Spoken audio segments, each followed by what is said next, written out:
Hello student, good morning.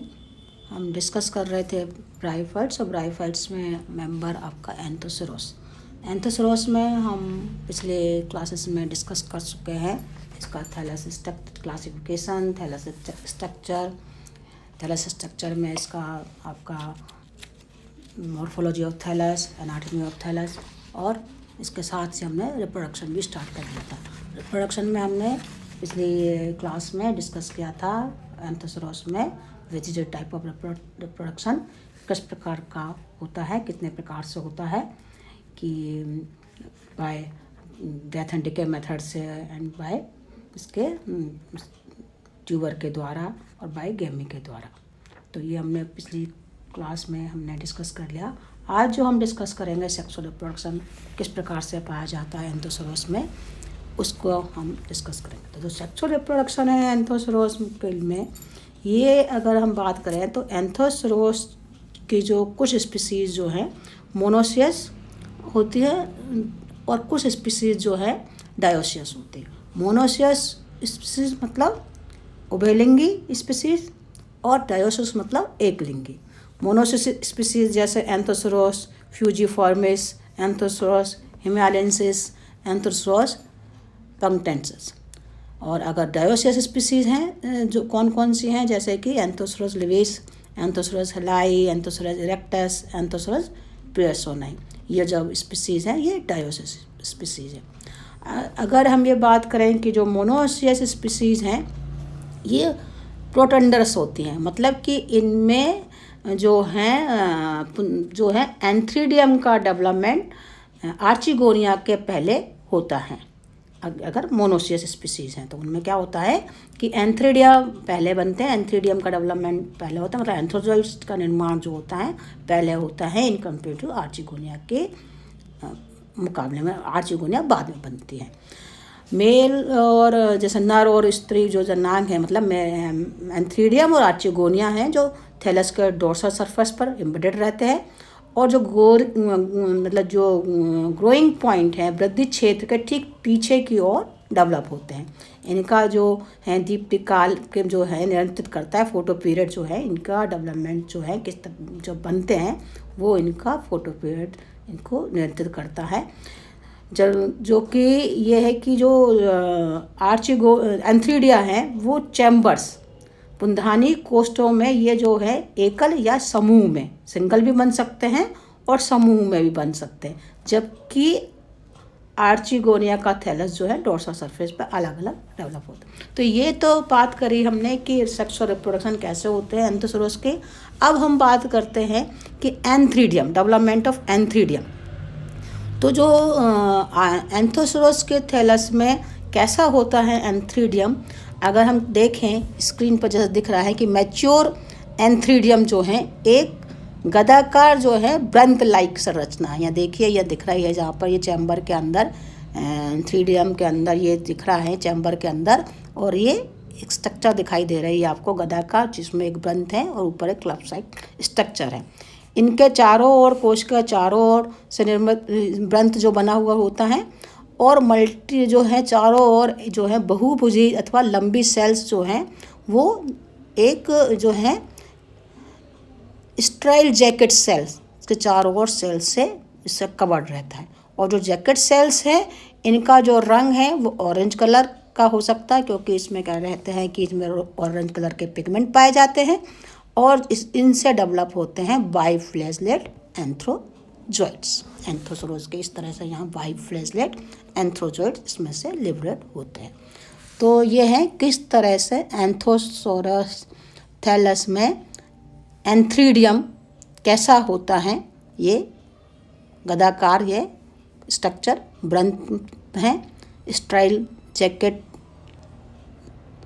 होता है इसमें, जिसका रंग है ऑरेंज कलर का या लाल रंग का होता है, क्योंकि इसमें जो जैकेट स्टाइल जैकेट लेयर पाई दिख रही है इसमें पिगमेंट पाए जाते हैं ऑरेंज या रेड कलर के, और इनमें जो है एंथ्रोजॉइड्स बनते हैं, बाइफ्लैजलेट एंथ्रोज बनते हैं।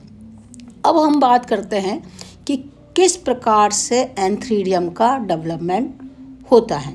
तो एंथ्रीडियम के डेवलपमेंट के लिए एंथोसरोस में जो एंथोसरोस का सुपरफिशियल आगे जो भी है थैलस है। तो डेवलपमेंट एंथ्रीडियम ऑफ डेवलपमेंट में एंथोसरोस में जो है एंडोजीनियस टाइप का होता है डेवलपमेंट। जो एंथ्रीडियम का डेवलपमेंट कैसा होता है, एंडोजीनियस होता है।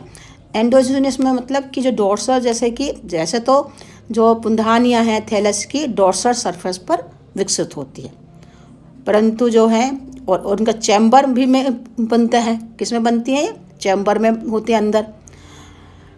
एंथ्रीडियम का जो डेवलपमेंट है ग्रोइंग पॉइंट के ठीक पीछे जो सेल्स होती, कोई भी सेल्स है पेरिकल, उसमें एक सेल्स में पेरिक्लिनर डिवीजन हो जाता है। एपिकल सेल्स में एक पेरिक्लिनर डिवीजन होता है और उस पेरिक्लिनर डिवीजन से दो सेल्स का निर्माण हो जाता है, एक बाहर सेल, आउटर सेल और एक इनर सेल। यहाँ जैसे चित्र में आपको दिख रहा है, यहाँ पर ये देखिए एपिकल सेल, इसमें दो डिवीज़न बन गए, आउटर सेल और इनर सेल। अब जो बाह्य सेल है, आउटर सेल हैं, इसमें एक बाहरी सेल में जो है एक पेरिक्लिनर, इसमें एक डिवीज़न जो है छत हो, जो डिवीज़न होगा अलग, और उससे वो बनेगी एक पेरिक्लिनर और डिवीज़न होने के बाद में बाहर जो सेल हैं वो रूफ इनिशियल की तरह काम करेंगे। रूफ इनिशियल ये देखिए बन गया, दो रूफ ये सेल बन गई है, रूफ सेल कहलाते हैं ये। और ये फिर ये रूफ इनिशियल जो है इनको बाद में ये एंथ्रीडियल इनिशियल कहलाती हैं। बाद में क्या कहलाती हैं? Antheridial initial. अब जो एंथ्रीडियल इनिशियल के बाद में ये जो है ये डिवीज़न करने के बाद ये एंथ्रीडियम की छत के जो हैं ये निर्माण कर लेती हैं और बीच में एक कैविटी का म्यूसिलस कैविटी डेवलप हो जाती है। ये देखिए यहाँ पर म्यूसिलस कैविटी का निर्माण हो जाता है जो कि बाद में एंथ्रीडियल चैम्बर का निर्माण कर लेती है। ये म्यूसिलस कैविटी यहाँ दिख रही है आपको, और ये फिर रूफ इनिशियल से बाहरी वो, और अंदर का जो हिस्सा है वो एंथ्रीडियल इनिशियल। अंदर की सेल्स क्या बना लेती है? एंथ्रीडियल इनिशियल या, और ये जो म्यूसिलस कैविटी है वो बनाती है एंथ्रीडियल चैम्बर। तो ये तीन में हो गया, बाहरी सतह हो गया रूफ इनिशियल का डब बनाएगी बाहरी का हिस्सा, बीच का कैविटी का निर्माण करेगी म्यूसिलस कैविटी, एंड अंदर का एंथ्रीडियल इनिशियल। अब जो एंथ्रीडियल जो है छत की जो बाहरी छत है, जो रूफ इनिशियल है, वो पेरिकल डिवीजन करके दोनों ओर कोशिकाओं में डिवीजन करने के बाद में दो स्तरीय डबल लेयर जो है वो निर्माण कर लेगी, दो स्तरीय छत का निर्माण कर लेगी, रूप का निर्माण कर लेती हैं। और जो एंथ्रीडियल इनिशियल है वो विभाजन में लगभग गोल हो जाती हैं, बड़ी सेल्स हो जाती हैं, गोल हो जाती हैं, बड़े आकार की हो जाती हैं, गोल हो जाती हैं। इसके बाद में डिपेंड की कौन सी स्पीसीज है, जैसे एंथोसरोस पेयर्सोनी की स्पीसीज में सीधे एक ही एंथ्रीडियम बनता है, जबकि कुछ दूसरी स्पीसीज में वर्टिकल डिवीजन से ये दो अथवा चार डॉटर सेल्स बन के 4 डॉटर सेल बन जाती हैं, और प्रत्येक डॉटर सेल्स में एक एंथ्रीडियल सेल्स बन के ये बन जाती हैं। देख रहे हैं 4, और यहाँ पर ये एंथ्रीडियल सेल्स बन गई। अब ये जो एंथ्रीडियल सेल्स जो हैं वो प्राइमरी एंथ्रोडियल सेल्स कहलाएंगी, और ये 4 सेल्स इसके बाद एक दूसरे को काटते हुए, समकोण में काटते हुए 2 डिवीज़न होते हैं। उसके बाद फलस्वरूप ये 4 सेल का निर्माण हो जाता है, और 4 सेल बनने के बाद इसमें प्रत्येक सेल में एक और डिवीज़न होता है, अनुप्रस्थ विभाजन से, जिसके बाद में ये 8 सेल स्ट्रक्चर का यहाँ निर्माण हो जाता है। ऑक्टेंड स्ट्रक्चर 8 सेल स्ट्रक्चर बन जाते हैं, और 8 सेल स्ट्रक्चर है फिर 2 टियरों में विभाजित होके ये कई टियर की 4 कोशिकाओं का ये तो एक तो नीचे स्टॉक बन जाता है, ये नीचे की तरफ आपको दिखाई दे रहा है, ये वॉल यहाँ पर नीचे की ये स्टॉक सेल्स, एंथ्रीडियल की स्टॉक सेल्स बन जाती हैं ये नीचे, और ऊपर का जो बन जाएंगी प्राइमरी एंथ्रोडियल सेल्स का डिवीज़न होने के बाद में वो बना लेंगे प्राइमरी एंड्रोगोनियल सेल, जो एंडोसाइट मदर सेल्स का निर्माण कर लेंगी। और ये जो बाहर की रूफ जो है वॉल इनिशियल जो है वो रूफ का जो बाहरी सतह है, जो इसकी बाहरी उसका पूरा कट करके इसकी कवर जो चैम्बर की वो है जैकेट सेल्स है, प्राइमरी जैकेट सेल्स जो प्राइमरी एंडोगेनस सेल्स को बाहर की तरफ से इसको कवर कर लेंगी। तो ये स्ट्रक्चर आपको दिखाई दे रही है यहाँ पर, ये सब एंथीडियल वॉल, स्टॉक, एंथ्रोडियल मदर सेल्स। अब जो एंथ्रोडियल मदर सेल्स हैं, ये मदर सेल्स जो हैं फर्टाइल एंडोगेनस सेल्स का एक पिंड बन जाता है, और ये एंडोगेनस मदर सेल्स इनको कहते हैं। और ये प्रत्येक जो है एक बाइफ्लैजलेट एंथ्रोजोइड्स का निर्माण कर लेती हैं। इधर इस साइड से बाइफ्लैजला, 2 फ्लैजला दिख रहा है, और ये एंथ्रोजोइड।